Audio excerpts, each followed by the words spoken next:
یہ واقعہ 1171 کا ہے۔ قاہرہ میں ایک مسجد تھی جو اتنی بڑی نہیں تھی کہ لوگ وہاں جمعے کی نماز پڑھتے، اور اتنی چھوٹی بھی نہیں تھی کہ نمازیوں کی کمی ہوتی۔ یہ قاہرہ کے اس علاقے میں تھی جو شہر کا قریبی مضافات یا شہر کے باہر کا علاقہ تھا، جہاں درمیانہ اور اس سے کم درجے کے لوگ رہتے تھے۔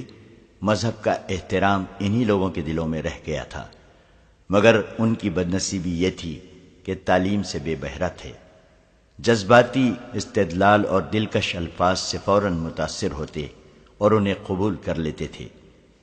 صلاح الدین ایوبی نے مصر میں آ کر جو نئی فوج تیار کی تھی، اس میں ان کنبوں کے افراد زیادہ بھرتی ہوئے تھے، جس کی دو وجوہات تھیں۔ ایک تو یہ کہ ذریعہ معاش تھا۔ سلطان ایوبی نے فوج کی تنخواہوں میں کشش پیدا کی تھی اور متعدد سہولتیں بھی دی تھیں۔ دوسری وجہ یہ کہ یہ لوگ جہاد کو فرض سمجھتے تھے، وہ اسلام کے نام پر جان اور مال قربان کرنے کو تیار رہتے تھے۔ اس دور میں اس جذبے کی شدید ضرورت تھی۔ سرکاری طور پر انہیں بتایا گیا تھا کہ صلیبی دنیا عالم اسلام کا نام و نشان مٹا دینے کے لیے اپنے تمام تر ذرائع اور ہر طرح کے ہتھ کنڈے استعمال کر رہی ہے۔ 6-7 مہینوں سے یہ گمنام سی مسجد مشہور ہو گئی تھی۔ یہ شہرت نئے پیشمام کی بدولت تھی جو عشاء کی نماز کے بعد درس دیا کرتا تھا۔ پہلا پیشمام صرف 3 روز ایسی بیماری سے بیمار رہ کر مر گیا تھا جسے کوئی حکیم اور سیانہ سمجھ ہی نہیں سکا۔ وہ پیٹ کے درد اور آنتوں کی سوزش کی شکایت کرتا تھا، اسی روگ سے وہ مر گیا۔ وہ عام سا ایک مولوی تھا جو صرف نماز باجماعت پڑھاتا تھا۔ اس کی وفات کے اگلے ہی روز سرخ و سفید چہرے اور بھوری داڑھی والا ایک مولوی آیا جس نے امامت کے فرائض اپنے ذمے لینے کی پیشکش کی۔ لوگوں نے اسے قبول کر لیا۔ وہ کہیں جھوپڑے میں رہتا تھا۔ اس کی 2 بیویاں تھیں۔ اس نے لوگوں کو بتایا کہ وہ علم کا شیدائی اور مذہب کے سمندر کا غوطہ خور ہے۔ وہ خاطر و مدارت کا اور لوگوں سے نذرانے وصول کرنے کا قائل نہیں تھا۔ اس کی ضرورت صرف یہ تھی کہ اسے کشادہ اور اچھا مکان مل جائے جہاں وہ 2 بیویوں کے ساتھ عزت سے اور پردے میں رہ سکے۔ لوگوں نے مسجد کے قریب ہی اسے ایک مکان خالی کرا دیا جس کے کئی ایک کمرے تھے۔ لوگوں نے دیکھا کہ وہ دونوں بیویوں کے ساتھ اس مکان میں آیا۔ بیویاں سیاہ برقعے میں مستور تھیں، ان کے ہاتھ بھی نظر نہیں آتے تھے، پاپوش تک چھپے ہوئے تھے۔ اسے لوگوں نے ضروری سامان وغیرہ دے کر آباد کر دیا۔ لوگ ایک تو اس کی ظاہری شخصیت سے متاثر ہوئے، لیکن جس جادو نے انہیں اس کا گرویدہ کیا وہ اس کی آواز کا جادو تھا۔ اس مسجد میں اس نے پہلی اذان دی تو جہاں جہاں تک اس کی آواز پہنچی سناٹا سا طاری ہو گیا۔ ایک مقدس ترنم زمین و آسمان پر وش طاری کر رہا تھا۔ یہ ایک طلسم تھا جو ان لوگوں کو بھی مسجد میں لے گیا جو گھروں میں نماز پڑھتے یا پڑھتے ہی نہیں تھے۔ اسی رات اس نے عشاء کی نماز کے بعد نمازیوں کو پہلا درس دیا اور انہیں کہا کہ وہ ہر رات درس دیا کرے گا۔ 6-7 مہینوں میں اس نے لوگوں کو اپنا گرویدہ بنا لیا۔ بعض لوگ تو اس کے مرید بن گئے۔ اس مسجد میں جمعے کی نماز نہیں پڑھی جاتی تھی۔ اس پیش امام نے جو دراصل عالم تھا وہاں جمعے کی نماز بھی شروع کر دی۔ 6-7 مہینوں بعد اس مسجد اور اس عالم پیش امام کی شہرت دور دور تک پہنچ گئی۔ شہر کے بھی کچھ لوگ اس کے درس میں جانے لگے۔ وہ اسلام کے جن بنیادی اصولوں پر زیادہ زور دیتا تھا وہ تھے عبادت اور محبت۔ وہ لڑائی جھگڑے اور جنگ و جدل کے خلاف سبق دیتا تھا۔ اس نے لوگوں کے ذہنوں میں یہ عقیدہ پختہ کر دیا تھا کہ انسان اپنی تقدیر خود نہیں بنا سکتا۔ جو کچھ ہے وہ خدا کے ہاتھ میں ہے۔ انسان کمزور سا ایک کیڑا ہے۔ اس عالم کا انداز بیاں بڑا ہی پر اثر ہوتا تھا۔ وہ قرآن ہاتھ میں لے کر ہر بات قرآن کی کسی نہ کسی آیت سے واضح کرتا تھا۔ صلاح الدین ایوبی کی وہ بے حد تعریف کیا کرتا تھا اور اکثر کہا کرتا تھا کہ یہ مصر کی خوش بختی ہے کہ اس ملک کی امارت اسلام کے ایسے شیدائی کے ہاتھ میں ہے۔ اس نے جہاد کا فلسفہ اور مفہوم بھی پیش کیا تھا جو لوگوں کے لیے نیا تھا، لیکن انہوں نے بلا حیل و حجت اسے تسلیم کر لیا۔ ایک رات عشاء کی نماز کے بعد وہ اپنا درس شروع کرنے لگا تو ایک آدمی نے اٹھ کر عرض کی، عالم عالی مقام، خدا آپ کے علم کی روشنی جنات تک اور اس مخلوق تک بھی پہنچائے جو ہمیں نظر نہیں آتی۔ میں اپنے 8 دوستوں کے ساتھ بہت دور سے آیا ہوں۔ ہم آپ کے علم کی شہرت سن کر آئے ہیں۔ اگر گستاخی نہ ہو اور عالم عالی مقام کی خفگی کا باعث نہ بنے تو ہمیں جہاد کے متعلق کچھ بتائیں، ہم شک میں ہیں۔ لوگوں نے بتایا ہے کہ ہمیں جہاد کا مطلب غلط بتایا جاتا رہا ہے۔ 7-8 آوازیں سنائی دی۔ ہم نے یہ درس نہیں سنا تھا۔ ایک نے کہا، یہ وقت کی آواز ہے جو ہمارے کانوں میں بگاڑ کر ڈالی گئی ہے، ہم صحیح بات سننا چاہتے ہیں۔ عالم نے کہا، یہ قرآن کی آواز ہے جسے کوئی نہیں بگاڑ سکتا۔ میرا فرض ہے کہ صحیح آواز کو 1000 بار دہراؤں تاکہ یہ ہر ایک کے کان میں پہنچ جائے۔ جہاد کا مطلب یہ نہیں کہ دوسروں کی زمین پر قبضہ کرنے کے لیے ان کی گردنیں کاٹو۔ جہاد کا مطلب قتل و غارت نہیں، خون خرابہ نہیں۔ اس نے قرآن سے ایک آیت پڑھی اور اس کی تفسیر یوں بیان کی، یہ علم میرا نہیں، یہ فرمان خدا بندی ہے کہ تم بدی اور گناہ کے خلاف لڑتے ہو تو اسے جہاد کہتے ہیں، جو ہم سب پر فرض کر دیا گیا ہے۔ کیا تم نے نہیں سنا کہ اسلام تلوار کے زور سے نہیں، پیار کے زور سے پھیلا ہے؟ جہاد کی شکل بعد میں آ کر بگڑی ہے، اور یہ انہوں نے بگاڑی ہے جو بادشاہی کے دل دادا ہیں۔ عیسائی بھی دوسروں کے ملکوں کو اپنی سلطنت بنانے کے لیے جنگ و جدل کو مقدس جنگ کہتے ہیں، اور مسلمان بھی اسی ارادے سے قتل و غارت کو جہاد کہتے ہیں۔ یہ صرف حکومتیں اور بادشاہیاں قائم کرنے کے ڈھنگ ہیں۔ لوگوں کو مذہب کے نام پر بھڑکایا یا لڑایا جاتا ہے، اور اس طرح بادشاہیوں کی بنیادیں مضبوط کی جاتی ہیں۔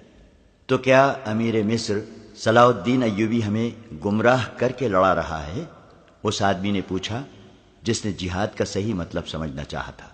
نہیں، عالم نے جواب دیا، صلاح الدین ایوبی پر اللہ کی رحمت ہو، اسے بڑوں نے جو بتایا ہے وہ سچے مسلمان کی حیثیت سے پوری نیک نیتی سے اس پر عمل کر رہا ہے۔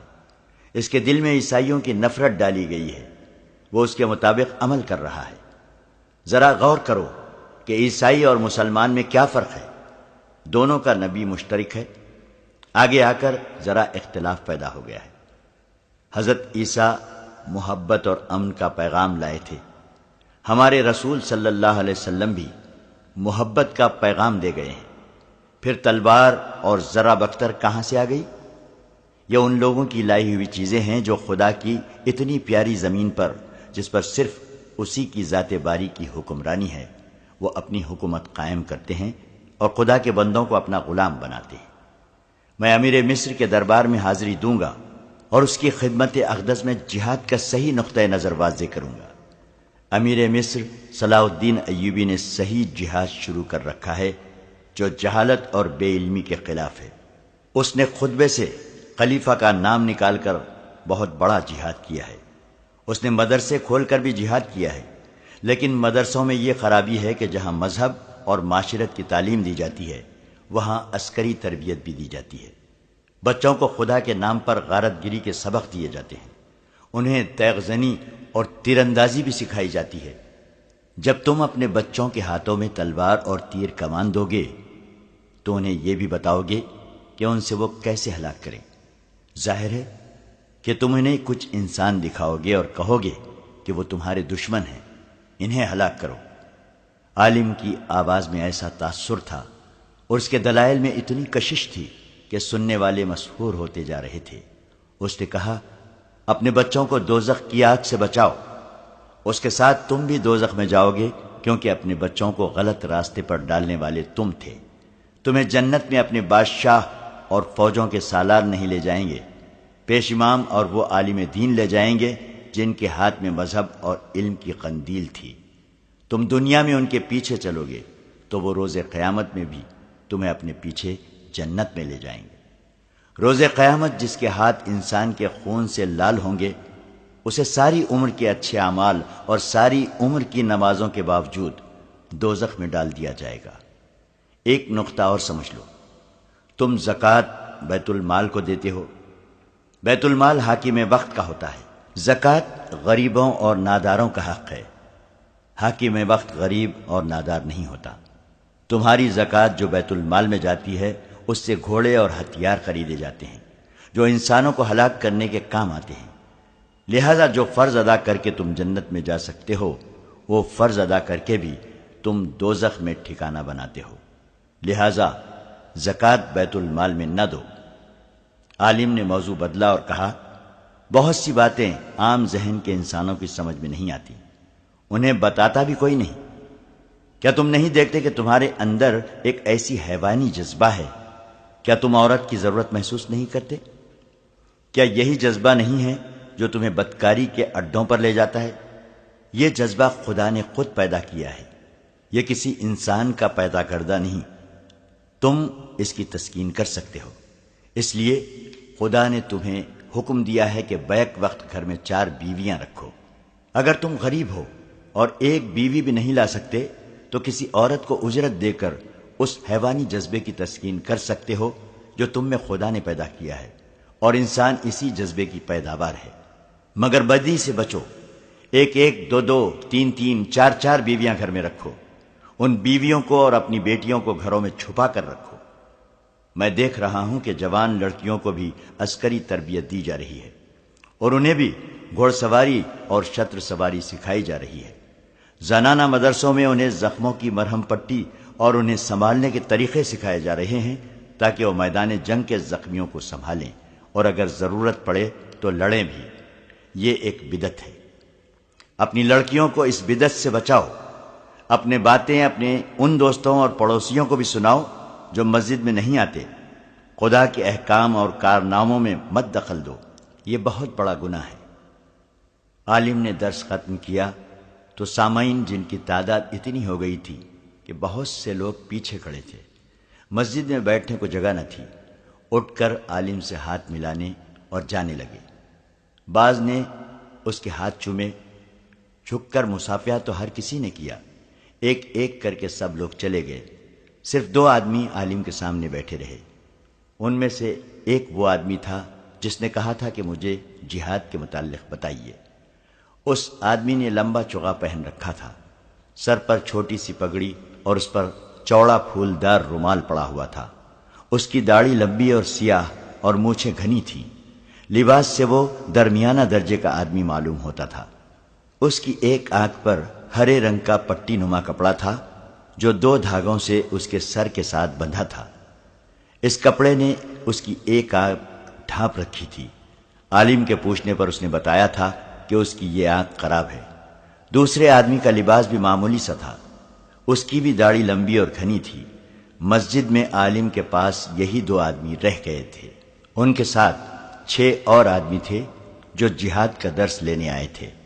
وہ مسجد کے دروازے کے باہر کھڑے تھے، شاید اپنے ساتھیوں کے انتظار میں تھے۔ کیوں، تمہارا شک ابھی رفع نہیں ہوا؟ عالم نے مسکرا کر ان دونوں سے پوچھا۔ میرا خیال ہے شک رفع ہو گیا ہے، آنکھ کی ہری پٹی والے نے جواب دیا۔ ہم شاید آپ ہی کی تلاش میں ہیں، ہم نے آدھا مصر چھان مارا ہے، ہمیں مسجد کا محل وقوع اور نشانیاں غلط بتائی گئی تھیں۔ کیا آدھے مصر میں تمہیں مجھ سے بہتر کوئی عالم نہیں ملا؟ تلاش جو صرف آپ کی تھی، اس آدمی نے جواب دیا۔ کیا ہم صحیح جگہ آ گئے ہیں؟ آپ کا درس بتاتا ہے کہ ہم آپ ہی کی تلاش میں تھے۔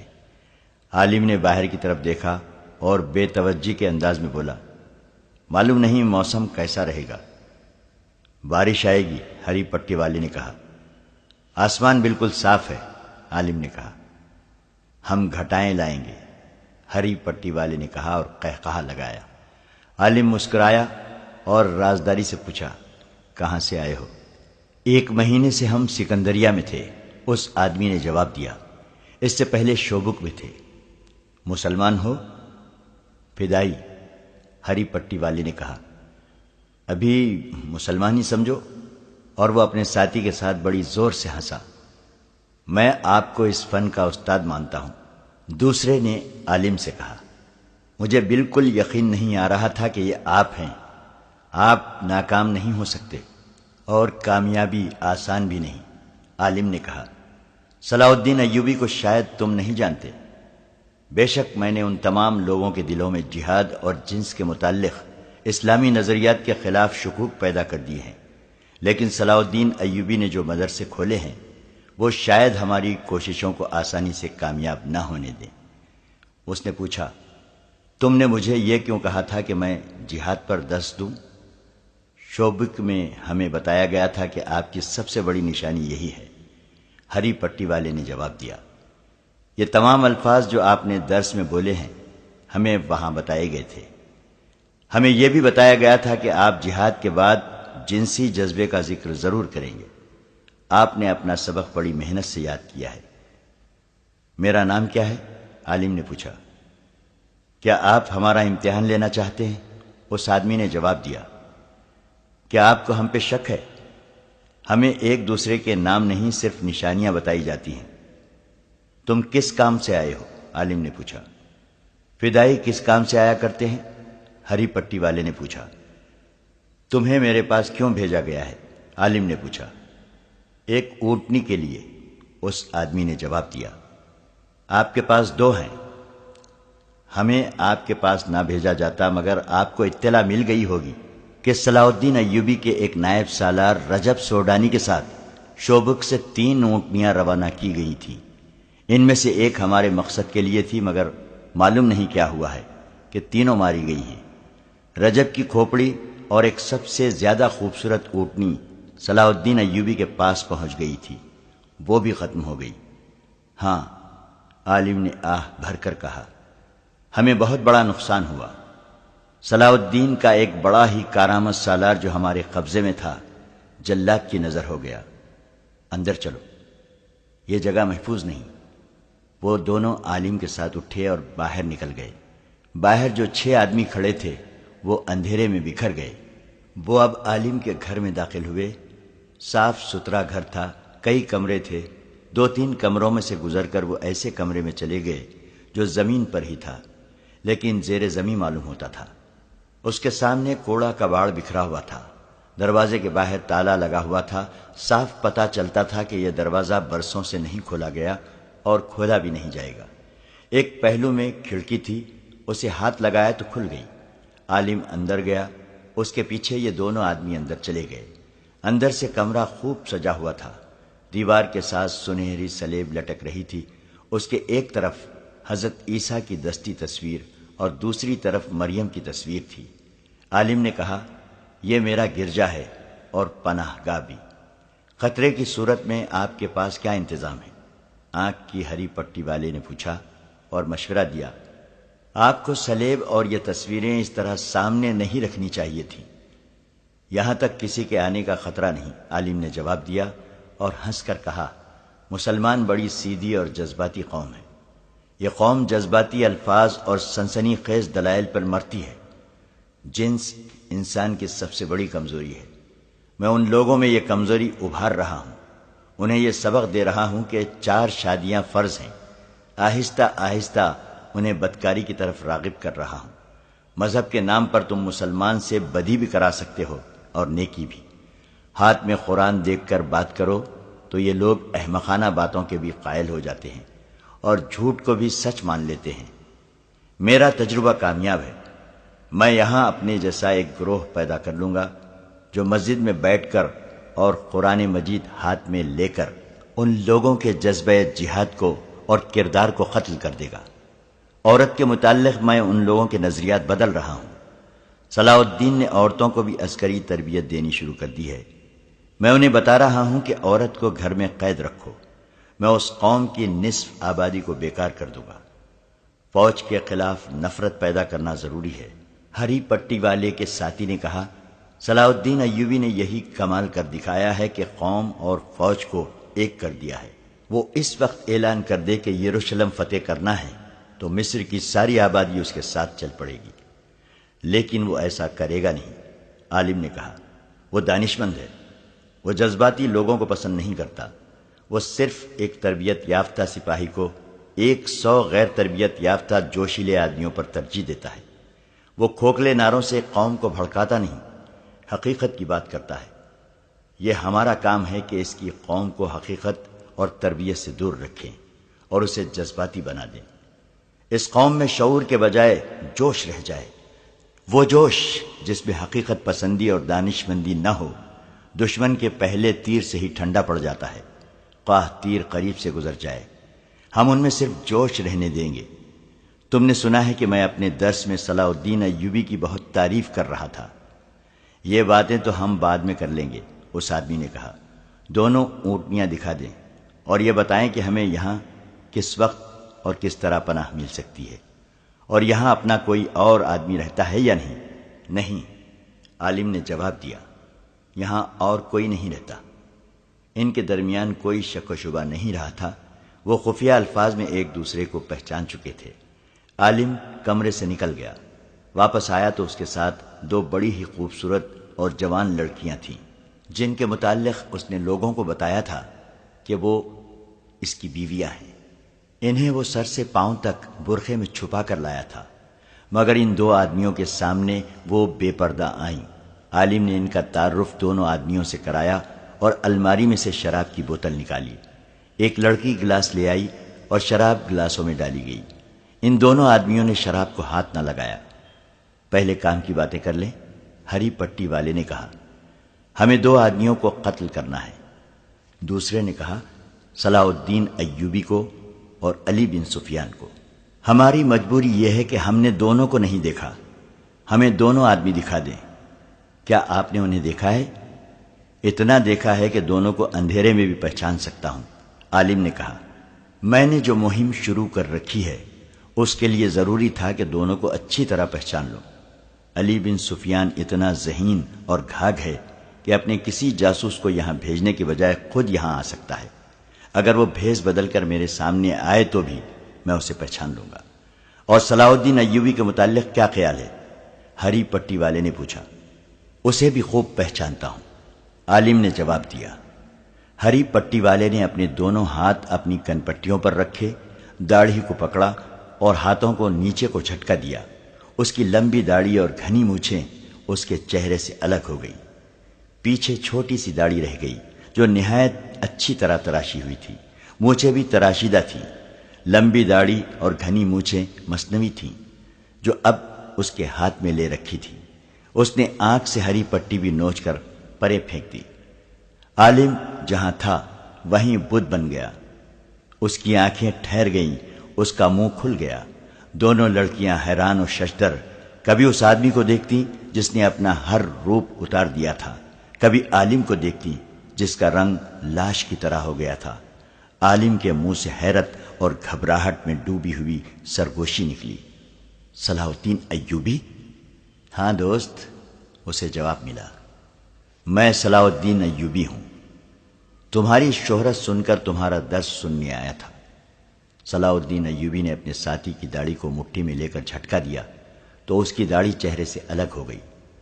اس نے عالم سے کہا، آپ اسے بھی پہچانتے ہوں گے؟ پہچانتا ہوں، عالم نے ہارے ہوئے لہجے میں کہا۔ علی بن سفیان۔ علی بن سفیان کی صرف تھوڑی پر داڑھی تھی۔ اچانک لڑکیاں اور عالم پیچھے کو دوڑے اور الماری میں سے چھرا نما تلواریں نکال لیں، مگر وہ ادھر کو گھومے تو ان کی تلواریں چھپ گئیں، کیونکہ صلاح الدین ایوبی اور علی بن سفیان نے چوغوں کے اندر سے ہی اسی قسم کی تلواریں نکال لی تھیں۔ لڑکیوں کو تیغ زنی کی مشق تو کرائی گئی تھی، لیکن وہ پیشہ ور تیغ زنوں کے مقابلے میں نہ آ سکیں۔ ان سے تلواریں رکھوا لی گئیں۔ علی بن سفیان باہر نکل گیا۔ ذرا سی دیر میں 6 آدمی جو باہر کھڑے تھے اسی سائز کی تلواریں سوتے کھڑکی میں سے کود کر آ گئے۔ دوسرے دن مسجد کے سامنے اس علاقے کے لوگوں کا ہجوم تھا۔ وہاں چند ایک سرکاری اہلکار بھی تھے جو لوگوں کو باری باری عالم کے اس خفیہ کمرے میں لے جا رہے تھے جہاں صلیب، حضرت عیسیٰ اور مریم کی تصویریں آویزاں تھیں۔ لوگوں کو شراب کی بوتلیں بھی دکھائی گئی۔ اہلکار لوگوں کو عالم کی اصلیت بتا رہے تھے اور وہ جہاد کا جو نظریہ پیش کرتا رہتا تھا اس کی وضاحت کر رہے تھے۔ سلطان ایوبی کی ہدایت پر علی بن سفیان نے سارے ملک میں جاسوسوں کا جال بچھا دیا تھا، کیونکہ یہ ثابت ہو گیا تھا کہ ملک میں خصوصاً قاہرہ میں صلیبیوں نے بہت سے جاسوس اور تقریب کار بھیج دیے تھے۔ صلیبیوں نے مسلمانوں کی کردار کشی کی جو زمین دوز مہم چلائی تھی وہ سلطان ایوبی کو زیادہ پریشان کر رہی تھی۔ اسے جب علی بن سفیان نے اطلاع دی تھی کہ ایک مسجد کا پیش امام ہر رات درس دیتا ہے اور اسلامی نظریات کو بگاڑ رہا ہے، تو سلطان ایوبی نے فوراً ہی یہ حکم نہیں دیا تھا کہ اس عالم کو گرفتار کر لو۔ اس نے کہا تھا، علی، مذہب میں فرقہ بندی شروع ہو گئی ہے، یہ پیش امام کسی فرقے کا ہوگا، یہ بھی ہو سکتا ہے کہ وہ قرآن کی اپنی تفسیر پیش کر رہا ہو۔ میں مذہب میں دخل دینا نہیں چاہتا، میں حاکم ہوں، عالم نہیں ہوں۔ اگر تم سمجھتے ہو کہ وہ کوئی تقریب کار ہے تو گرفتاری سے پہلے پوری طرح چھان بین کر لو، پیش امام کا درجہ مجھ سے بہت زیادہ بلند ہے۔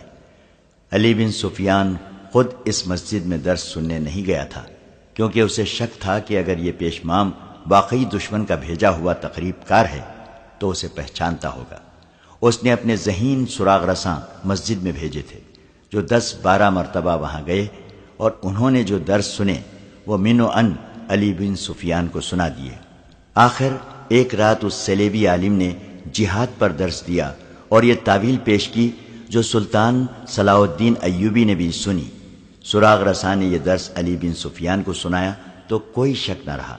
علی نے سلطان ایوبی کو بتایا اور یہ رائے دی کہ اگر یہ شخص صلیبیوں کا جاسوس اور تقریب کار نہیں تو بھی اسے پکڑنا یا روکنا ضروری ہے، کیونکہ وہ جہاد کا ایسا نظریہ پیش کر رہا ہے جو صرف وہ آدمی پیش کر سکتا ہے جو دشمن کا آدمی ہو یا اس کا دماغ چل گیا ہو۔ سلطان ایوبی نے یہ رپورٹ بڑی ہی غور سے سنی اور کہا کہ معاملہ بہرحال مذہب کا ہے، مسجد اور پیش امام کا ہے۔ اس نے فیصلہ کیا کہ وہ علی بن سفیان کے ساتھ خود بہروپ میں درس سننے جائے اور خود یقین کر لے گا کہ پیش امام کی نیت اور اصلیت کیا ہے۔ جہاد کے ساتھ حیوانی جذبے کے ذکر نے سلطان ایوبی کے کان کھڑے کر دیے تھے۔ اس نے علی بن سفیان کے ساتھ صلاح و مشورہ کر کے یہ بہروپ تیار کرایا تھا جس میں وہ مسجد میں گئے تھے۔ علی بن سفیان جاسوسی اور جاسوسی کے خلاف دفاع کے فن کا ماہر تھا۔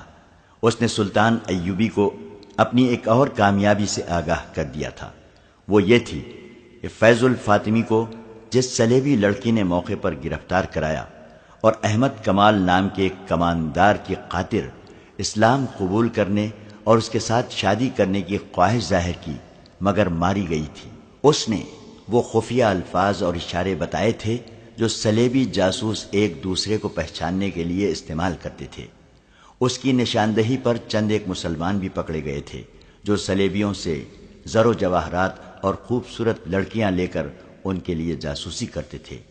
انہوں نے علی بن سفیان کے تہہ خانے میں تصدیق کی تھی کہ یہ الفاظ اور اشارے استعمال ہوتے ہیں۔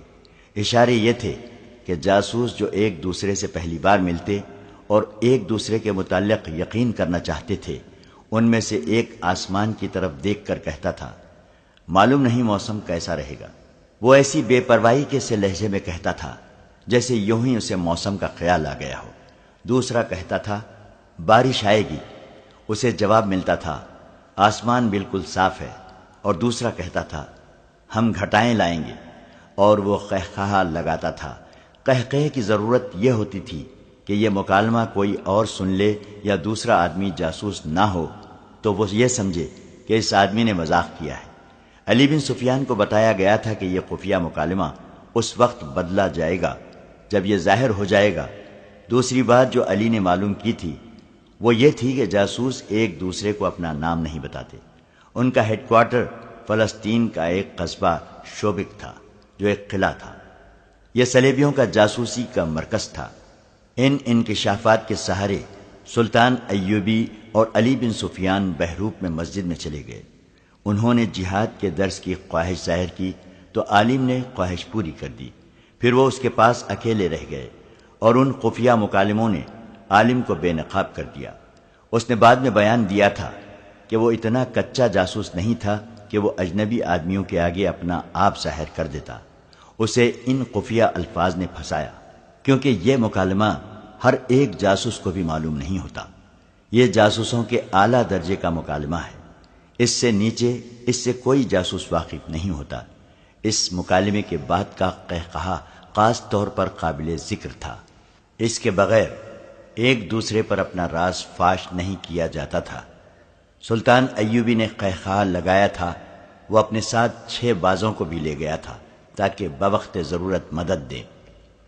علی بن سفیان نے اس جاسوس کو اور دونوں لڑکیوں کو اپنے تہہ خانے میں بند کر دیا اور سب سے پہلے اس علاقے میں جا کر تفتیش کی کہ یہ شخص اس مسجد پر قابض کس طرح ہوا اور اس سے پہلے وہ جس جھونپڑے میں رہتا تھا وہ اسے کس نے دیا تھا۔ وہاں کے مختلف لوگوں نے جو بیان دیے ان سے پتہ چلا کہ یہ شخص 2 بیویوں کے ساتھ اس آبادی میں آیا۔ پہلے ایک آدمی کے گھر مہمان رہا۔ جب لوگوں نے دیکھا کہ یہ تو کوئی عالم فاضل ہے تو انہوں نے اسے یہ جھونپڑا دے دیا۔ وہ اس مسجد میں نماز پڑھنے جایا کرتا تھا۔ وہاں بہت مدت سے ایک پیش امام تھا۔ یہ شخص پیش امام کا مرید بن گیا۔ 15-16 روز بعد پیش امام نے مسجد میں ہی پیٹ درد کی شکایت کی۔ یہ شکایت اتنی تیزی سے بڑھی کہ اس کے بعد پیش امام مسجد میں نہ آ سکا۔ حکیموں نے گھر جا کر دیکھا، دوائیاں دیں، مگر وہ تیسرے روز مر گیا۔ اس کے بعد اس عالم نے لوگوں سے بات کر کے مسجد سنبھال لی۔ اس نے ایسا تاثر پیدا کیا کہ لوگ اس کے عقیدت مند ہو گئے اور اس کی ضرورت کے مطابق اسے مکان دے دیا۔ علی بن سفیان کے پوچھنے پر لوگوں نے اسے بتایا کہ انہوں نے کئی بار اس شخص کو پیش امام کے لیے کھانا لے جاتے دیکھا تھا۔ علی بن سفیان جان گیا کہ پیش امام کو اس آدمی نے زہر دیا ہے اور اسے راستے سے ہٹا کر مسجد پر قبضہ کیا تھا، اور اس جاسوس کے گھر کی تلاشی میں بہت سے ہتھیار برآمد ہوئے تھے جو مختلف جگہوں میں چھپائے ہوئے تھے۔ وہاں سے زہر بھی برآمد ہوا۔ وہ ایک کتے کو دیا گیا تو کتا 3 دن بے چین رہا اور گرتا اور اٹھتا رہا۔ تیسرے دن شام کے بعد کتا مر گیا۔ علی بن سفیان نے اپنی تفتیش سلطان ایوبی کے آگے رکھی تو سلطان نے اس سے کہا، ان تینوں کو قید میں خوب پریشان کرو اور انہیں خوفزدہ کیے رکھو، لیکن میں انہیں جلاد کے حوالے نہیں کروں گا اور انہیں قید میں بھی نہیں ڈالوں گا۔ پھر آپ کیا کریں گے؟ علی بن سفیان نے پوچھا۔ میں انہیں حفاظت اور عزت سے واپس بھیج دوں گا۔ علی بن سفیان نے حیرت زدہ ہو کر سلطان ایوبی کے منہ کی طرف دیکھا۔ سلطان نے کہا، میں ایک جوا کھیلنا چاہتا ہوں علی، ابھی مجھ سے کچھ نہ پوچھنا۔ میں سوچ رہا ہوں کہ یہ بازی لگاؤں یا نہیں۔ اس نے ذرا توقف سے کہا، کل دوپہر کے کھانے کے بعد نائب سالاروں، مشیروں، اعلیٰ کمانداروں اور انتظامیہ کے ہر شعبے کے سربراہ کو میرے پاس لے آنا۔ تمہاری موجودگی بھی ضروری ہے۔ علی بن سفیان نے اس رات پہلی بار اس عالم سے تفتیش کی، لیکن وہ بہت بڑا سخت آدمی نکلا۔ اس نے کہا، غور سے میری بات سن لو علی بن سفیان، ہم دونوں ایک ہی میدان کے سپاہی ہیں۔ تم میرے ملک میں کبھی پکڑے گئے تو مجھے امید ہے کہ تم جان دے دو گے، اپنے ملک اور اپنی قوم کو دھوکہ نہیں دو گے۔ تم یہی توقع مجھ سے رکھو۔ مجھے معلوم ہے میرا انجام کیا ہوگا۔ اگر میں تمہیں وہ ساری باتیں بتا دوں جو تم مجھ سے پوچھنا چاہتے ہو تو بھی تم لوگ مجھے بخشو گے نہیں۔ مجھے اس تہہ خانے میں مرنا ہے، خواہ تم جلاد سے مروا دو، خواہ اذیت میں ڈال کر مار دو، پھر میں کیوں اپنی قوم کو دھوکہ دوں؟ مجھے امید ہے کہ تم اپنا ارادہ بدل دو گے۔ علی بن سفیان نے کہا، کیا تم ان 2 لڑکیوں کی عزت بچانے کی خاطر یہ پسند نہیں کرو گے کہ میں جو پوچھوں وہ مجھے بتا دو؟ کیسی عزت؟ اس نے جواب دیا، ان لڑکیوں کے پاس صرف حسن اور ناز نخرے ہیں، یا وہ استادی ہے جس سے وہ پتھروں کو بھی موم کر لیتی ہیں۔ ان کے پاس عزت نام کی کوئی چیز نہیں۔ یہی تو انہیں سکھلایا جاتا ہے کہ اپنی عزت سے دستبردار ہو جاؤ۔ ہم لوگ اپنی جان اور عزت بہت دور پھینک آتے ہیں۔ تم ان لڑکیوں کے ساتھ جیسا بھی سلوک کرنا چاہو کر لو، انہیں میرے سامنے ذلیل کر لو، میں تمہیں کچھ نہیں بتاؤں گا، لڑکیاں بھی تمہیں کچھ نہیں بتائیں گی۔ جاسوس لڑکیوں کو ہم سزائے موت دے دیا کرتے ہیں، انہیں ذلیل کبھی نہیں کیا۔ علی بن سفیان نے کہا، ہمارا مذہب عورت کو اذیت میں ڈالنے کی ہمیں اجازت نہیں دیتا۔ میرے دوست، جاسوس نے کہا، تم پیار کا حربہ استعمال کرو یا اذیت کا، ہم میں سے کوئی بھی اپنے ان ساتھیوں کی نشاندہی نہیں کرے گا جو تمہاری سلطنت کی جڑوں میں بیٹھے ہوئے ہیں۔ تم نے لڑکیوں کے ساتھ اچھا سلوک کرنے کا وعدہ کیا ہے، میں اس کے عوض تمہیں یہ بتا دیتا ہوں کہ یہ میری اور تمہاری جنگ نہیں، یہ سلیب اور چاند تارے کی جنگ ہے۔ میں ان معمولی سے جاسوسوں میں سے نہیں ہوں جو ادھر کی خبریں ادھر بھیجتے ہیں اور تمہارے آئندہ کے ارادے معلوم کرتے رہتے ہیں۔ اس شعبے میں میرا رتبہ بہت اونچا ہے، میں عالم ہوں، اپنے مذہب کا مطالعہ اتنا ہی گہرا کیا ہے جتنا تمہارے مذہب کا، انجیل اور قرآن کی تہ تک پہنچا ہوں۔ میں اعتراف کرتا ہوں کہ تمہارا مذہب بہتر اور سادہ ہے، یہ ہر انسان کا مذہب ہے جس میں کوئی پیچیدگی نہیں، اس کی مقبولیت کی وجہ بھی یہی ہے، مگر میں تمہیں یہ بھی بتا دینا چاہتا ہوں کہ تمہارے دشمنوں نے تمہارے مذہب کی اصلیت کو بگاڑ دیا ہے تاکہ اس کی مقبولیت ختم ہو جائے۔ یہودیوں نے مسلمان علماء کے بھیس میں اس میں بے بنیاد روایات شامل کر دی ہیں۔ اسلام توہمات کے خلاف تھا، مگر اس وقت سب سے زیادہ توہم پرست مسلمان ہیں۔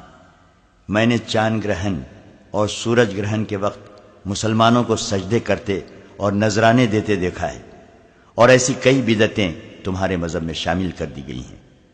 ہم ایک لمبی مدت سے تمہارے اصل نظریات کو بگاڑ رہے ہیں، کیونکہ ہم جانتے ہیں کہ دنیا میں صرف دو مذہب رہ جائیں گے، ایک عیسائیت، دوسرا اسلام، اور یہ دونوں اس وقت تک مورکہ آرا رہیں گے جب تک کہ دونوں میں سے ایک ختم نہیں ہو جاتا۔ کسی بھی مذہب کو تیروں اور تلواروں سے ختم نہیں کیا جا سکتا، کسی مذہب کو تبلیغ سے بھی ختم نہیں کیا جا سکتا۔ اس کا یہی ایک طریقہ ہے جو میں نے اختیار کیا تھا۔ میں تمہیں یہ بتا دیتا ہوں کہ اس مہم میں میں اکیلا نہیں ہوں، پورا ایک گروہ تمہارے نظریات پر حملہ آور ہوا ہے۔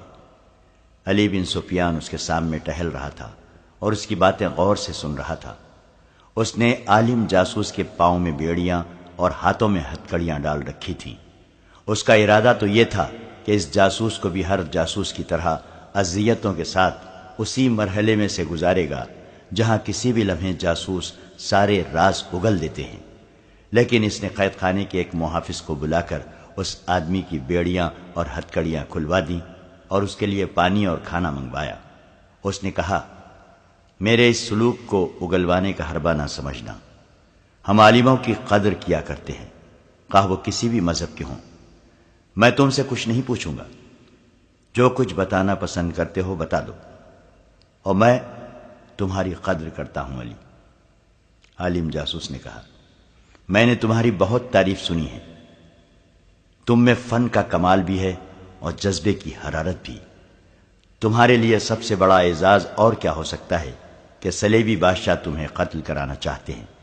اس کا مطلب یہ ہے کہ تم صلاح الدین ایوبی اور نور الدین زنگی کے ہم پلہ ہو۔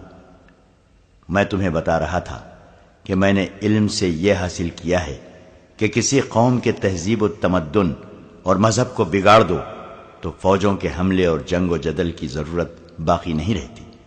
کسی قوم کو مارنا ہو تو اس میں جنسی آگ بھڑکا دو۔ یقین نہ آئے تو اپنے مسلمان حکمرانوں کی حالت دیکھ لو۔ تمہارے رسول صلی اللہ علیہ وسلم نے کہا تھا کہ نفس کو مارو کہ یہی تباہی کی جڑ ہے۔ تمہاری قوم نے اس پر کب تک عمل کیا؟ رسول اللہ صلی اللہ علیہ وسلم کی زندگی تک یہودیوں نے اپنی حسین لڑکیوں سے تمہاری قوم کو بھڑکایا۔ آج تمہاری قوم نفس کی غلام ہو گئی ہے۔ تم میں جس کے پاس دولت آ جاتی ہے وہ سب سے پہلے حرم کو عورتوں سے بھرتا ہے۔ ہر مسلمان خواہ وہ غریب ہی ہو 4 بیویاں ضرور رکھنا چاہتا ہے۔ یہودیوں نے مولویوں کے روپ میں تمہاری نظریات میں جنسیت ڈال دی ہے۔ اگر اپنے رسول صلی اللہ علیہ وسلم کی ہدایت پر مسلمان عمل پیرا رہتے تو میں یہ یقین سے کہہ سکتا ہوں کہ آج دنیا کا 3/4 حصہ مسلمان ہوتا، مگر اب یہ حال ہے کہ 3/4 مسلمان برائے نام مسلمان ہیں، اور تمہاری سلطنت سکڑتی سمٹتی چلی جا رہی ہے۔ تم نہیں سمجھتے کہ یہ اس حملے کا نتیجہ ہے جو مجھ جیسے عالموں نے تمہارے مذہب اور تہذیب و تمدن پر کیا ہے؟ میرے دوست، یہ حملے جاری رہیں گے۔ میں پیشن گوئی کر سکتا ہوں کہ ایک روز اسلام اس دنیا میں نہیں ہوگا۔ اگر ہوگا تو وہ ایک فرسودہ نظریے کی شکل میں موجود رہے گا، اور اس کے پیروکار جنسی لذت میں مست ہوں گے۔ ہر کوئی صلاح الدین اور نور الدین نہیں بن سکتا؟ انہیں کل پرسوں مر جانا ہے، ان کے بعد جو آئیں گے انہیں ہم نفس پرستی میں مبتلا کر دیں گے۔ مجھے قتل کر دو، میری مہم کو قتل نہیں کر سکو گے۔ انسانوں کے مر جانے سے مقاصد نہیں مر جایا کرتے، میری جگہ کوئی اور آئے گا، ہم اسلام کو ختم کر کے یا اپنا غلام بنا کر دم لیں گے۔ اب چاہو تو مجھے جلاد کے حوالے کر سکتے ہو، میں اور کچھ نہیں بتاؤں گا۔ علی بن سفیان نے اس سے اور پوچھا بھی کچھ نہیں۔ وہ غالباً سوچ رہا تھا کہ اس کا کام کس قدر دشوار اور کتنا نازک ہے۔ اس صلیبی تقریب کار نے جو کچھ کہا سچ تھا۔ وہ دیکھ رہا تھا کہ قوم میں اخلاقی تباہی کے جراثیم پیدا ہو چکے ہیں۔ عرب کے امراء وزراء تو پوری طرح تباہ ہو چکے تھے۔ صلاح الدین ایوبی میدان جنگ میں صلیبیوں کو شکست دے کر سلطنت اسلامیہ کو وسیع تر کرنے کے خواب دیکھ رہا تھا، مگر صلیبیوں نے ایسے پہلو سے حملہ کیا تھا جسے روکنا سلطان ایوبی کے بس سے باہر نظر آتا تھا۔ علی بن سفیان عالم جاسوس کی کوٹری بند کرا کے ان کوٹریوں کے سامنے جا کھڑا ہوا جن میں 2 لڑکیاں قید تھیں۔ وہ ایک کوٹری کھلوا کر اندر چلا گیا۔ لڑکی فرش پر بیٹھی تھی، اسے دیکھ کر اٹھ کھڑی ہوئی۔ علی اسے خاموشی سے دیکھتا رہا اور کچھ کہے بغیر باہر نکل آیا۔ اگلے روز دوپہر کے کھانے کے بعد فوج اور انتظامیہ کے تمام حاکم اور عہدیدار اس کمرے میں جمع تھے جہاں صلاح الدین ایوبی انہیں احکامات اور ہدایات دیا کرتا تھا۔ ان سب کو پتہ چل چکا تھا کہ جاسوس 2 لڑکیوں کے ہمراہ پکڑا گیا ہے۔ وہ آپس میں چیمہ گوئیاں کر رہے تھے کہ سلطان ایوبی آ گیا۔ اس نے سب کو گہری نظر سے یوں دیکھا جیسے ان میں سے کسی کو تلاش کر رہا ہو۔ میرے عزیز ساتھیو، اس نے کہا، آپ نے سن لیا ہوگا کہ ہم نے ایک مسجد سے ایک صلیبی کو پکڑا ہے جو وہاں باقاعدہ امام بنا ہوا تھا۔ اس نے تفصیل سے بتایا کہ اسے کس طرح پکڑا گیا ہے، پھر انہیں وہ باتیں سنائیں جو جاسوس نے علی بن سفیان کے ساتھ قید خانے میں کی تھیں۔ علی بن سفیان یہ باتیں سلطان ایوبی کو سنا چکا تھا۔ صلاح الدین ایوبی نے کہا، میں نے آپ کو یہ واز سنانے کے لیے نہیں بلایا کہ جاسوسوں اور تقریب کاروں سے بچو۔ میں آپ کو یہ بھی نہیں کہوں گا کہ اسلام کے دشمنوں کے ساتھ دوستی کرنے والا جہنم میں جائے گا۔ میں صرف یہ کہوں گا کہ کفار کے ساتھ دوستی کرنے والے کے لیے میں یہ دنیا جہنم بنا دوں گا۔ میں اب کسی غدار کو سزائے موت نہیں دوں گا۔ موت نجات کا ذریعہ ہے۔ میں نے اب غدار کے لیے یہ سزا مقرر کی ہے کہ اس کے گلے میں رسی ڈال کر ایک تختی آگے اور ایک پیچھے لٹکا کر اسے ہر روز بازاروں میں گھما پھرا کر چوک میں کھڑا کر دیا جائے گا۔ تختیوں پر لکھا ہوگا، میں غدار ہوں۔ اسے ہر روز صبح سے شام کھڑا رکھا جائے گا تاکہ وہ بھوکا پیاسا مر جائے گا اور اس کی لاش شہر سے باہر پھینک دی جائے گی۔ اس کے لواحقین کو اجازت نہیں دی جائے گی کہ اس کا جنازہ پڑھیں یا اسے دفن کریں۔ لیکن میرے عزیز دوستو، اس سے دشمن کا کچھ نہیں بگڑے گا۔ وہ ایک اور غدار پیدا کر لے گا۔ جب تک اس کے پاس عورت کی بے حیائی اور زر و جواہرات کی فراوانی اور ہمارے پاس ایمان کی کمی ہے، وہ غدار پیدا کرتا رہے گا۔ کیا یہ آپ کی غیرت کے لیے چیلنج نہیں کہ آپ کا دشمن آپ کی مسجد میں بیٹھ کر، آپ کا قرآن ہاتھ میں لے کر، آپ کے رسول صلی اللہ علیہ وسلم کے فرمان کو مسخ کرے؟ اس پہلو پر بھی غور کریں کہ صلیبی جو لڑکیاں یہاں جاسوسی کے لیے اور ہماری قوم کی کردار کشی کے لیے بھیج رہے ہیں، ان میں بہت سی لڑکیاں مسلمانوں کی بچیاں ہیں جنہیں ان کفار نے قافلوں سے اغوا کیا اور انہیں بدکاری کی شرمناک تربیت دے کر جاسوسی کے لیے تیار کیا ہے۔ فلسطین کفار کے قبضے میں ہے۔ وہاں مسلمانوں پر جو ظلم و تشدد ہو رہا ہے وہ مختصراً یہ ہے کہ صلیبی ان کے گھروں کو لوٹتے رہتے ہیں۔ وہ فریاد کرتے ہیں تو قید خانوں میں ڈال دیا جاتا ہے۔ ان کی کمسن بچیوں کو غائب کر دیا جاتا ہے۔ ان میں جو غیر معمولی طور پر خوبصورت ہوتی ہیں، ان کے ذہنوں سے مذہب اور قومیت نکال دی جاتی ہے اور انہیں بے حیائی کی تربیت دے کر، مردوں کو انگلیوں پر نچانا سکھا کر، انہیں مسلمانوں کے علاقوں میں جاسوسی اور تخریب کاری کے لیے بھیج دیا جاتا ہے۔ اس گروہ میں ان کی اپنی لڑکیاں بھی ہوتی ہیں، ان میں تو شرم و حجاب اور عصمت کی کوئی قدر ہی نہیں۔ وہ مسلمان بچیوں کو بھی بدی کے لیے استعمال کرتے ہیں۔ انہوں نے جب فلسطین پر قبضہ کیا تو وہاں سب سے بڑا جو انقلاب لائے وہ یہ تھا کہ انہوں نے مسلمانوں کے لیے جینا حرام کر دیا، ان کا قتل عام کیا، ان کے گھروں کو لوٹ لیا، مسجدوں کو استبلوں اور گرجوں میں بدل دیا، مسلمان بچیوں کو اغوا کر کے انہیں قہبہ خانوں میں بٹھا دیا گیا، جو خوبصورت نکلیں انہیں تخریب کاری اور بدکاری کی تربیت دے کر ہمارے امیروں اور وزیروں کے حرموں میں داخل کر دیا، اور انہیں ہمارے خلاف بہت کچھ استعمال کیا گیا۔ مسلمان گھروں کی بچیوں کے گلوں میں انہوں نے سلیب لٹکا دی۔ مسلمان جو فلسطین سے بھاگے اور ہمارے پاس پناہ لینے کے لیے قافلہ در قافلہ چلے، انہیں راستے میں شہید کر دیا گیا۔ ہماری بہنوں اور بیٹیوں کی آبرو ریزی سرعام ہوئی۔ اور میرے کلمہ گو بھائیوں، یہ سلسلہ رکا نہیں، ابھی تک جاری ہے۔ صلیبیوں کا مقصد صرف یہ ہے کہ اسلام کا کوئی نام لیوا زندہ نہ رہے اور مسلمان لڑکیاں عیسائیوں کو جنم دیں۔ ہم سب پر اللہ کی لعنت برس رہی ہے۔ ہم اپنے ان مسلمان بھائیوں اور ان کی بچیوں کو فراموش کیے بیٹھے ہیں جو وہاں ذلت اور مظلومیت کی زندگی بسر کر رہے ہیں۔ اس سے بڑا گناہ اور کیا ہو سکتا ہے کہ ہم ان شہیدوں کو بھی فراموش کیے بیٹھے ہیں جو صلیبیوں کی بربریت کا شکار ہوئے۔ میں آپ کو کوئی حکم دینے سے پہلے آپ سے پوچھتا ہوں کہ اس صورتحال میں ہمیں کیا کرنا چاہیے۔ آپ میں تجربے کار فوجی ہیں اور انتظامیہ کے حاکم بھی۔ پرانی عمر کا ایک کماندار اٹھا، اس نے کہا، امیر مصر، ہمیں آپ کے حکم کی ضرورت ہی کیا ہے؟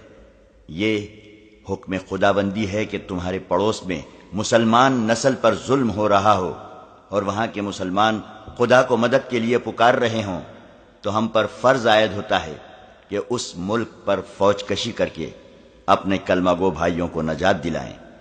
ہمیں فلسطین پر فوج کشی کرنی چاہیے۔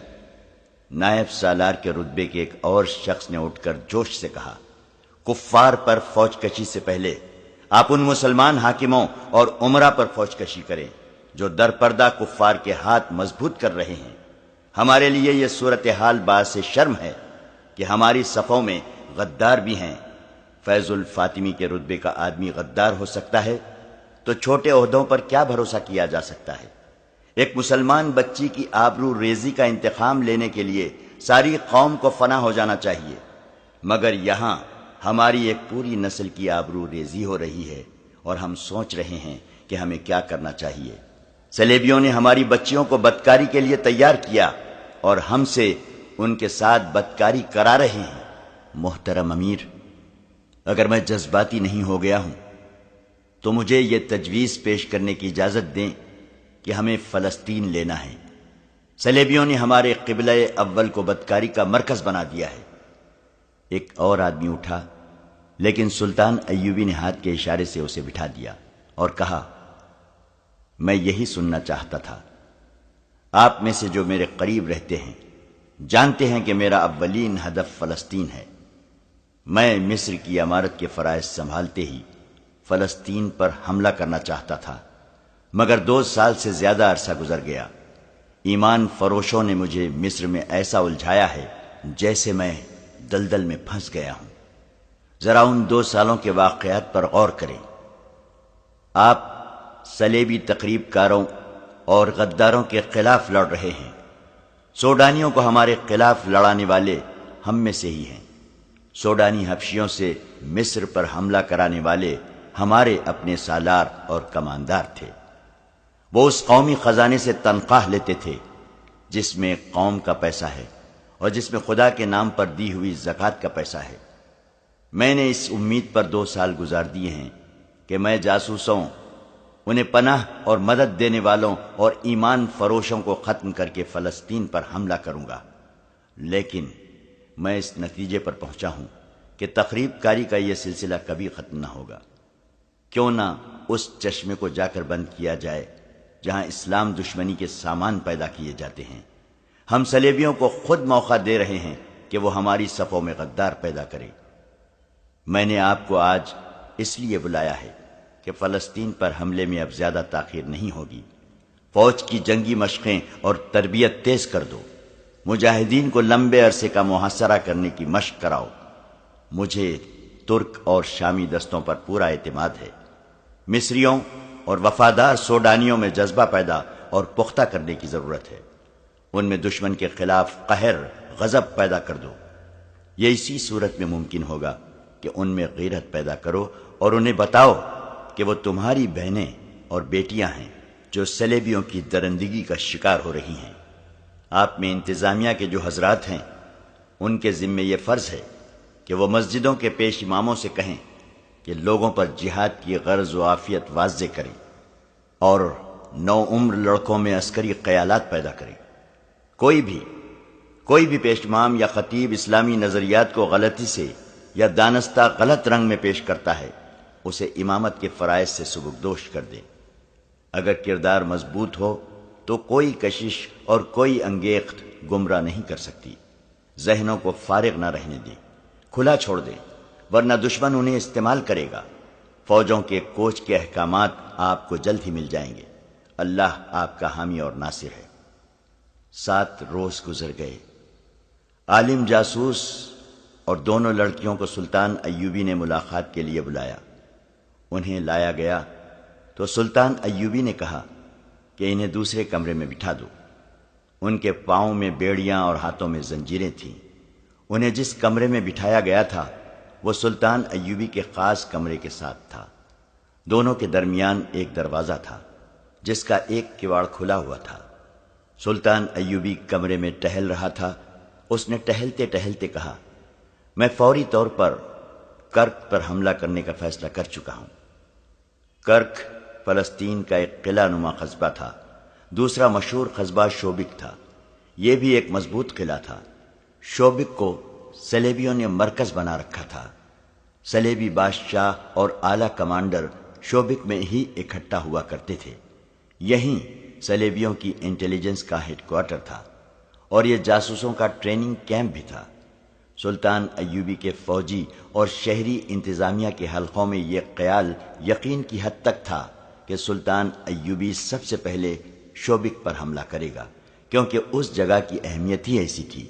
اگر اس مضبوط اڈے کو سر کر لیا جاتا تو صلیبیوں کی کمر توڑی جا سکتی تھی، مگر سلطان ایوبی کہہ رہا تھا کہ پہلے کرک پر حملہ کیا جائے۔ یہ تو ثانوی اہمیت کی جگہ تھی۔ ایک نائب سالار نے کہا، محترم، آپ کا حکم سر آنکھوں پر۔ میری ناقص رائے یہ ہے کہ پہلے شوبک سر کر لیا جائے۔ دشمن کی مرکزی کمان ختم کرنا ضروری ہے۔ اگر ہم نے شوبک لے لیا تو کرک لینا کوئی مشکل نہ ہوگا، اور اگر ہم نے کرک پر طاقت ضائع کر دی تو شوبک لینا ناممکن ہو جائے گا۔ دوسرے کمرے میں جاسوس بیٹھے تھے۔ درمیانی دروازے کا ایک کواڑ کھلا تھا۔ سلطان ایوبی کے کمرے کی آوازیں اس کمرے میں صاف سنائی دے رہی تھی۔ عالم جاسوس کے کان کھڑے ہوئے۔ وہ آہستہ آہستہ سرک کر دروازے کے ساتھ ہو گیا۔ اس وقت سلطان ایوبی کہہ رہا تھا، میں درجہ بدرجہ پیش قدمی کرنا چاہتا ہوں۔ کرک شوبک کی نسبت آسان شکار ہے۔ میں اس پر قبضہ کر کے اس سے اڈا بنا لوں گا۔ کمک منگوا کر اور فوج کو کچھ آرام دے کر پوری تیاری کے بعد شوبک پر حملہ کر دوں گا۔ اس قصبے کا دفاع ہمارے جاسوسوں کے کہنے کے مطابق اتنا مضبوط ہے کہ ہمیں لمبے عرصے تک اسے محاصرے میں رکھنا پڑے گا، اور میرا خیال ہے کہ کرک پر ہمارا زیادہ وقت ضائع نہیں ہوگا۔ ہمیں پہلے ایک اڈا چاہیے اور ایسی رسدگاہ جہاں سے ہمیں فوری طور پر رسد ملتی رہے۔ عالم جاسوس دروازے کے ساتھ بیٹھا سن رہا تھا۔ دونوں لڑکیاں بھی اس کے پاس آ بیٹھیں۔ علی بن سفیان نے بھی دھیان نہ دیا کہ ایسی راز کی باتیں جاسوسوں کے کانوں میں پہنچ رہی ہیں۔ ہو سکتا ہے کہ سلطان ایوبی اور علی بن سفیان نے اس لیے احتیاط نہ کی ہو کہ ان جاسوسوں کو شوبک واپس تھوڑے ہی جانا تھا۔ انہیں تو ساری عمر قید میں گزارنی تھی یا جلاد کے ہاتھوں مرنا تھا۔ عالم جاسوس نے لڑکیوں سے سرگوشی میں کہا، کاش ہم میں سے کوئی ایک یہاں سے نکل سکے اور صلاح الدین ایوبی کے اس ارادے کی اطلاع شوبک اور کرک تک پہنچا دے۔ یہ کتنا قیمتی راز ہے، اگر پہلے ہی وہاں پہنچا دیا جائے تو مسلمانوں کی فوج کو کرک کے راستے میں ہی لڑائی میں الجھا کر اس کی طاقت ختم کی جا سکتی ہے۔ ان کا حملہ کرک سے دور ہی پسپائی میں بدلا جا سکتا ہے۔ ہمیں مکمل رازداری کی ضرورت ہے۔ سلطان ایوبی اپنے کمرے میں ٹہلتے ہوئے کہہ رہا تھا، اگر صلیبیوں کو ہمارے حملے کی خبر قبل از وقت ہو گئی تو ہم کرک تک نہیں پہنچ سکیں گے، وہ ہمارے راستے روک لیں گے۔ ہمارے لیے خطرہ یہ ہے کہ صلیبیوں کے مقابلے میں ہماری فوج بہت کم ہے۔ صلیبیوں کی نفری زیادہ ہونے کے علاوہ ان کے گھوڑے اور ہتھیار ہم سے بہتر ہیں، اور وہ ذرا بختر بھی پہنتے ہیں۔ اس سے ہمارے تیر انداز بیکار ثابت ہوئے ہیں۔ میں چاہتا ہوں کہ صلیبیوں کو بے خبری میں جالوں تاکہ انہیں کھلے میدان میں لڑنے کا موقع نہ ملے۔ اگر وہ کھلے میدان میں لڑے تو ہمارے عقب میں آ کر وہ ہماری رسد کا نظام روک دیں گے۔ اس کا نتیجہ پسپائی اور شکست کے سوا اور کچھ نہ ہوگا۔ میں وہ راستہ اختیار کروں گا جو جاریج کے ٹیلوں سے گزرتا ہے۔ یہ بڑا وسیع اور عریض علاقہ ہے۔ مجھے خطرہ صرف یہ نظر آ رہا ہے کہ صلیبی راستے میں آ کر لڑے تو ہمیں شکست کے لیے تیار رہنا چاہیے۔ اس کا علاج یہ ہے کہ فوج کو 3-4 حصوں میں تقسیم کر کے صرف رات کے وقت کوچ کرایا جائے، دن کے وقت کوئی حرکت نہ کی جائے۔ علی بن سفیان نے کہا، راستے میں کوئی بھی اجنبی آدمی یا قافلہ نظر آئے اسے روک لیا جائے اور کرک تک پہنچنے تک اسے اپنے ساتھ رکھا جائے۔ جاسوسی کے خلاف یہی اقدام کارگر ہو سکتا ہے۔ اس وقت جب عالم جاسوس اور 2 لڑکیاں سلطان ایوبی کی زبان سے اس قدر نازک اور اہم منصوبہ سن رہی تھیں، شوبک کے قلعے میں صلیبیوں کی اہم شخصیتوں اور کمانڈروں کی کانفرنس بیٹھی ہوئی تھی۔ وہ لوگ پریشان سے تھے۔ ان میں حاتم الاکبر نام کا ایک مصری مسلمان بھی بیٹھا تھا۔ وہ انہیں یہ خبریں تفصیل سے سنا چکا تھا کہ خلیفہ العاضد معزولی کے بعد مر چکا ہے۔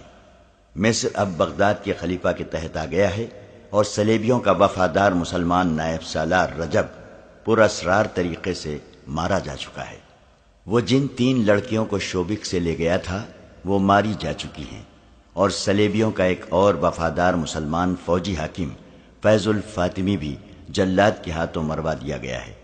اب حاتم الاکبر نے انہیں یہ خبر بد سنائی کہ جس عالم جاسوس کو 2 لڑکیوں کے ساتھ قاہرہ بھیجا گیا تھا وہ عین اس وقت لڑکیوں سمیت گرفتار ہو گیا ہے جب اس کا مشن کامیاب ہو رہا تھا۔ یہ ثبوت ہے کہ صلاح الدین ایوبی کا سراغ رسانی کا نظام بہت ہوشیار ہے۔ کوناڈ نے کہا۔ کوناڈ صلیبیوں کا مشہور حکمران اور فوجی کمانڈر تھا۔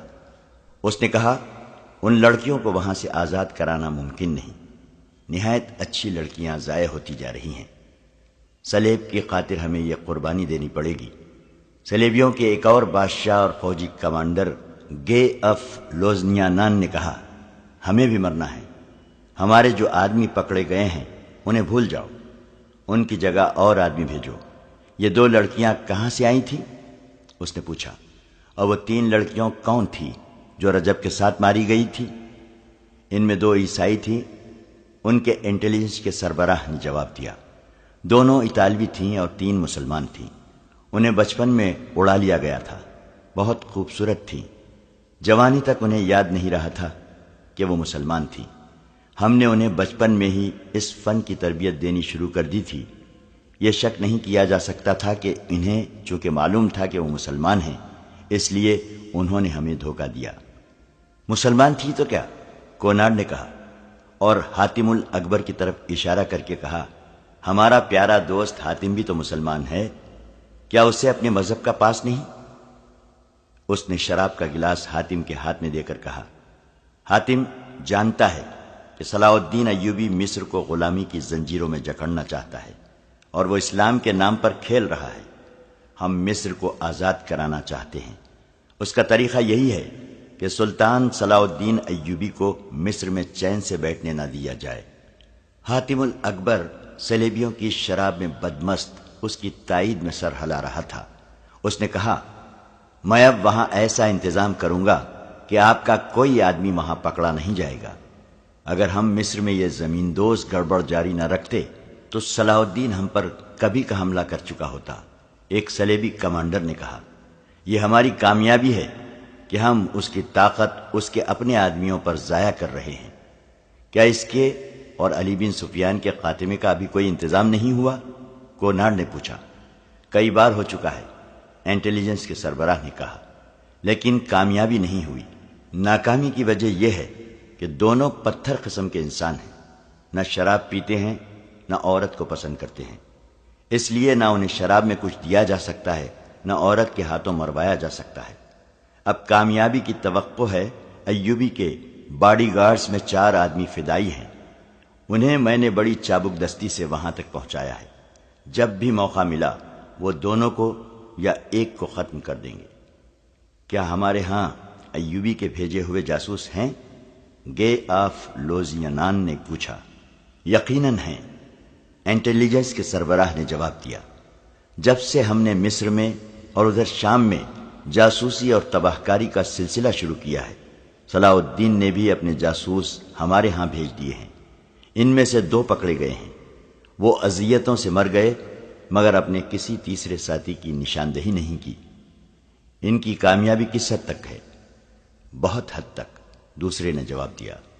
کرک میں ہماری رسدگاہ کو جو آگ لگی تھی، جس میں آدھی رسد جل گئی اور 11 گھوڑے زندہ جل گئے تھے، وہ ایوبی کے تباہ کار جاسوسوں کا کام تھا۔ میں آپ کو یہ بھی بتا سکتا ہوں کہ ہماری جنگی کیفیت اور اہلیت کی پوری معلومات صلاح الدین ایوبی کو ملتی رہتی ہیں۔ اس کے جاسوسوں کو خراج تحسین پیش کرتا ہوں کہ جان پر کھیل جاتے ہیں اور کام پوری دیانتداری سے کرتے ہیں۔ ان میں بہت دیر اس مسئلے پر بحث ہوتی رہی کہ مصر اور شام میں تقریب کار کارروائیوں کو کس طرح تیز اور مزید تباہ کن کیا جا سکتا ہے۔ حاتم الاکبر انہیں سلطان ایوبی کی حکومت کی کمزور رگیں اور مضبوط پہلو دکھا رہا تھا۔ آخر فیصلہ ہوا کہ حاتم الاکبر کو کچھ آدمی اور 2-3 لڑکیاں دی جائیں۔ اس وقت سلطان ایوبی اپنے 2 نائبین اور علی بن سفیان کو اپنے اس منصوبے سے آگاہ کر رہا تھا کہ وہ کرک پر حملہ کرے گا۔ اس نے 20 روز بعد کا دن بتایا جب اسے فوجوں کو کوچ کرانا تھا۔ یہ تمام تر منصوبہ عالم، جاسوس اور 2 لڑکیاں ساتھ والے کمرے میں سن رہی تھیں۔ عالم نے ایک بار پھر لڑکیوں کے ساتھ افسوس کا اظہار کیا کہ انہیں ایک راز معلوم ہو گیا ہے مگر وہ اسے شوبک تک نہیں پہنچا سکتے۔ ایک لڑکی نے کہا، میں کوشش کروں گی کہ سلطان ایوبی مجھے پسند کر لے، اگر تھوڑی سی دیر کے لیے بھی وہ مجھے اپنے ساتھ تنہائی میں رکھ لے تو میں اس سے رہائی پالوں گی۔ مجھے امید ہے کہ میں اس کی عقل پر قبضہ کر لوں گی۔ معلوم نہیں اس نے ہمیں کیوں بلایا ہے، عالم جاسوس نے کہا، لیکن تم دونوں یاد رکھو، اگر وہ تمہیں اکیلے اکیلے بلائے تو دونوں یہ کوشش کرنا کہ اسے حیوان بنا سکو۔ اگر وہ شراب پیے تو تم جانتی ہو اسے کتنی پلا کر بے ہوش کیا جا سکتا ہے۔ وہ بے ہوش ہو جائے تو فرار کا طریقہ تم جانتی ہو، اور دونوں کو معلوم ہے کہ تمہیں کس کے پاس پہنچنا ہے۔ اس کا گھر مسجد کے بالمقابل ہے۔ میں جانتی ہوں، ایک لڑکی نے کہا، مہدی بادان۔ ہاں، عالم نے کہا، اگر تم مہدی تک پہنچ گئیں تو وہ تمہیں شوبک تک پہنچا دے گا۔